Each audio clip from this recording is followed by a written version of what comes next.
You know that feeling, right? Where you're just stuck in this loop, you're working all the time, you're ticking things off your to-do list, but you feel like you're not actually going anywhere. It's so frustrating. But what if I told you the fix isn't some huge, complicated thing? It's not about working harder, it's not about getting smarter, it's about changing just one little thing. So let's get into it. Okay, let's just put it right out there. This quote says it all. Most of us are doing this wrong. And yeah, that sounds kind of harsh, but it's really crucial. The way we go after our goals, it's often totally flawed. I mean, this whole explainer is really built around that one single idea. Sure, we're busy, but are we actually making progress? That's the real question, isn't it? Let's unpack that. So that leads us right into our first big idea here. It's something called the motion trap. And honestly, this is where almost everyone gets tripped up. It's the super common mistake of confusing just doing stuff with actual meaningful achievement. You know, it's like spinning your wheels in the mug versus actually driving down the road. They both use gas, but only one gets you somewhere. Okay, so look at this. This really breaks it down. The difference between feeling productive and actually being productive. Over here on the left, you've got motion. Motion feels, well, it feels safe, right? It's all the organizing, the planning, the endless emails. All those little tasks that make you look and feel super busy. But then on the right, you've got progress. And that, well, that's the real work. And the thing about the real work is that it's often slow, you're usually doing it alone, and let's be honest, it's kind of scary. Why? Because it's the one thing that actually moves the needle. So this brings up a really important question. Why? Why do we get stuck in this motion trap? Well, it's not really about our to-do lists or calendars. It's deeper than that. It's about the story we tell ourselves. It's about this little lie we believe that lets us completely redefine what work even means. And here it is. This is the heart of that lie. The real work is the thing you are avoiding. Think about it. We convinced ourselves that all those motion tasks, the emails, the meetings, the planning, we tell ourselves that's the work. Why? Because the real work, that one single most important task, is usually the one we are desperately trying to avoid. It's that hard phone call you have to make, it's writing the first paragraph of that book, it's having that really difficult conversation, and so we stay busy.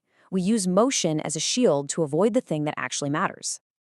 Okay, so if the problem is a lie we tell ourselves, then the solution, well, it's not going to be a new productivity app or some super complicated system.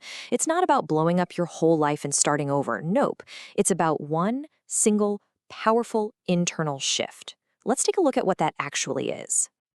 So here we are. This is the big question, right? What is the one change that makes all a difference? What's the one thing that can finally break us out of that cycle of fake productivity and get us on the path to real results? I promise you, it's way simpler than you're probably thinking. And here is the answer. The change is simply removing the lie. That's it.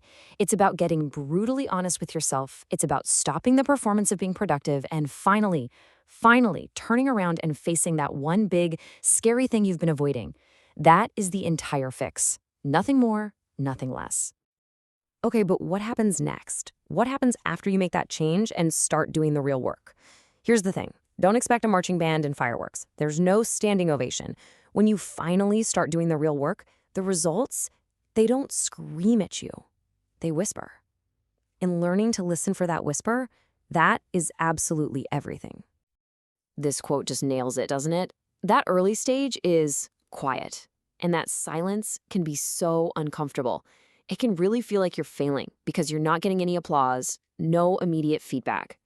But this reframes it so perfectly. That silence is the sound of deep work. It's the sound of the foundation being poured, long before anyone can see the building. And just so you know what you're getting into, this is what that whisper phase actually feels like. It's going to feel lonely. It's supposed to. It's going to feel incredibly slow, also normal, and you are almost definitely going to face skepticism from other people. You're going to hear them say, "Oh, you should be more realistic." You know what that's usually code for? It's code for, "Please don't do something brave that scares me." This is the reality of it. And knowing this going in, that's your armor. So, if you can push through that quiet, lonely phase, what's waiting for you on the other side? What did that success actually end up feeling like? This right here, this is maybe the most important takeaway of all. This is the hard part. This is where most people quit. When you are deep in that whisper phase and absolutely no one is cheering for you, that is the most critical time to just keep going. The silence, the lack of applause, It's not a sign that you should stop. It's a sign that you're finally doing the real, unglamorous work that actually leads somewhere. So I want to leave you with this final thought. After all of that silent work, all the doubt, all the painfully slow progress, there's going to come a day when your results are just undeniable. And the same people who told you to be realistic, they won't get it. They won't understand how you did it. So they'll just call it luck. And right there, in that moment, that's the quiet